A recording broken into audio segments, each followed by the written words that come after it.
With another Spider-Man movie, we are once again treated to a Spider-Man video game tie-in with Amazing Spider-Man 2.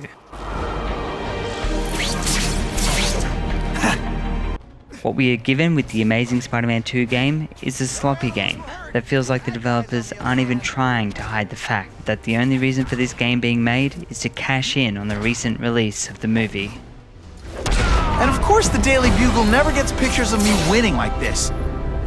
The only thing about this game that doesn't feel underdeveloped is the web swinging, which I will admit is pretty much close to perfect. It's just a shame that the rest of the game hasn't had as much polish.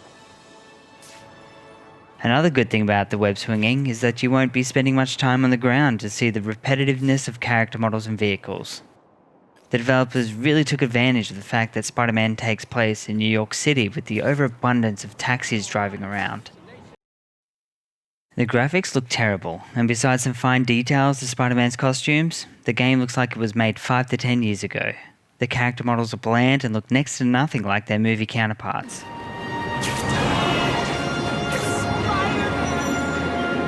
Buckle up! Fasten your seatbelts! Even lackluster graphics would have been excusable if not for the fact that the city is boring and lifeless.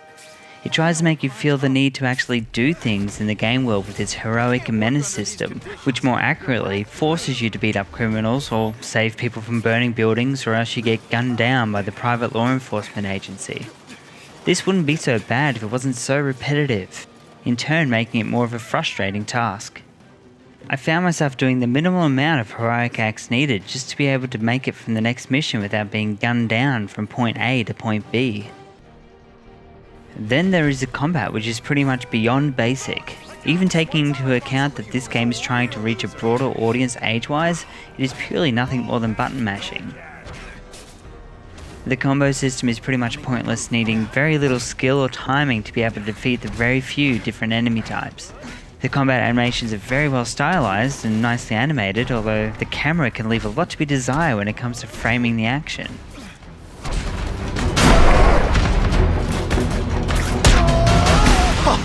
That was fun. Let's do it again. Upgrading Spider-Man's abilities is just as pointless, as the effect the upgrades have on the actual gameplay is so minimal that you could actually not even worry about upgrading at all. Spider-Man's abilities seem powerful enough from the get-go, and the enemy AI never really poses any real threat.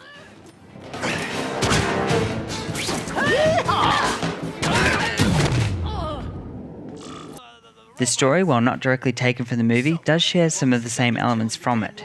There are some good character additions not in the movie, and it does have some interesting parts, but they are never really explored or they get overshadowed by all the negative aspects of the game. The Amazing Spider-Man 2 tries to get the player involved in the story by giving you a selection of dialogue during conversations with other characters. At first, I thought this was promising, like the choices you made with the dialogue may actually affect story. All it does is make you choose the order in which the questions get asked. This could have been done with a continuation of the cutscene, but I guess they needed some way to see if you were still paying attention. When do you consider it okay to kill? When there is no other choice. This game takes aspects from other games and lazily slaps them together. So much so that at one point during the game's better parts, I had a feeling of deja vu. I'm all for developers using aspects from other games, but it only really works if the originality of the game stands out in a positive way, and that just isn't the case here, because there is none. The Amazing Spider-Man 2 is purely for the fans, and even then I'm sure some Spider-Man fans, such as myself, would be greatly disappointed in this game. The game had potential, and some aspects, including Spider-Man's creator Stan Lee making an appearance, were really nice additions. Gosh, I haven't seen you in the store since... I can't say it enough. I am so sorry about your Uncle Ben. Oh, he was a good man. Yet every other aspect of it is taken straight out of games such as the Batman Arkham series, which does it so much better. It fails to take advantage of the open world setting, which makes the great web swinging mechanics wasted. Given a bit of extra time, this game could have been the Spider-Man game fans deserved, instead of the rushed cash grab that it is.